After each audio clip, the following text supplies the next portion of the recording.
Price the Lord.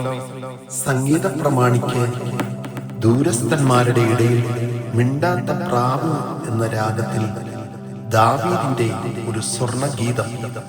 ഫെലിസ്ത്യർ അവനെ ഗത്തിൽ വെച്ച് പിടിച്ചപ്പോൾ ചമച്ചത് 56-ാം സങ്കീർത്തനം. ദൈവമേ, എന്നോട് കൃപയുണ്ടാകണമേ. മനുഷ്യർ എന്നെ വിഴുങ്ങുവാൻ പോകുന്നു. അവർ ഇടപെടാതെ പൊരുതി എന്നെ ഞെരുക്കുന്നു. എന്റെ ശത്രുക്കളെ ഇടപെടാതെ എന്നെ വിഴുങ്ങുവാൻ ഭാവിക്കുന്നു. ഗർവത്തോടെ എന്നോട് പൊരുതുന്നവർ അനേകരല്ലോ. ഞാൻ ഭയപ്പെടുന്ന നാളിൽ നിന്നിൽ ആശ്രയിക്കും. ഞാൻ ദൈവത്തിൽ അവന്റെ വചനത്തെ പുകഴും. ഞാൻ ദൈവത്തിൽ ആശ്രയിക്കുന്നു, ഞാൻ ഭയപ്പെടുകയില്ല. ജഡത്തിന് എന്നോട് എന്ത് ചെയ്യുവാൻ കഴിയും? ഇടപെടാതെ അവർ എൻ്റെ വാക്കുകളെ കൂട്ടിക്കളയുന്നു. അവരുടെ വിചാരങ്ങളൊക്കെയും എൻ്റെ നേരെ തിന്മയ്ക്കായിട്ടാകുന്നു. അവർ കൂട്ടം കൂടി ഒളിച്ചിരിക്കുന്നു.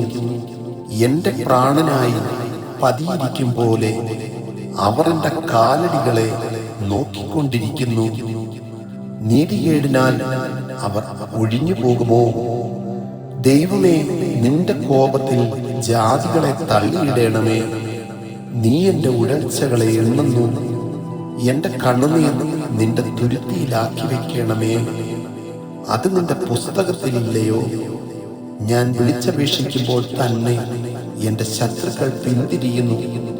ദൈവം എനിക്ക് അനുകൂലമെന്ന് ഞാൻ അറിയുന്നു. ഞാൻ ദൈവത്തിൽ അവന്റെ വചനത്തെ പുകഴും.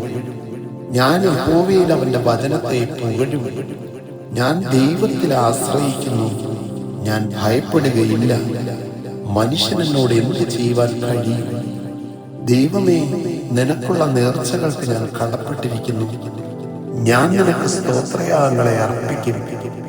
ഞാൻ ദൈവത്തിന്റെ മുമ്പാകെ ജീവന്റെ പ്രകാശത്തിൽ നടക്കേണ്ടതിന് നീ എൻ്റെ പ്രാണനെ മരണത്തിൽ നിന്നും എൻ്റെ കാലുകളെ ഇടർച്ചയിൽ നിന്നും വിടുവിച്ചുവല്ലോ.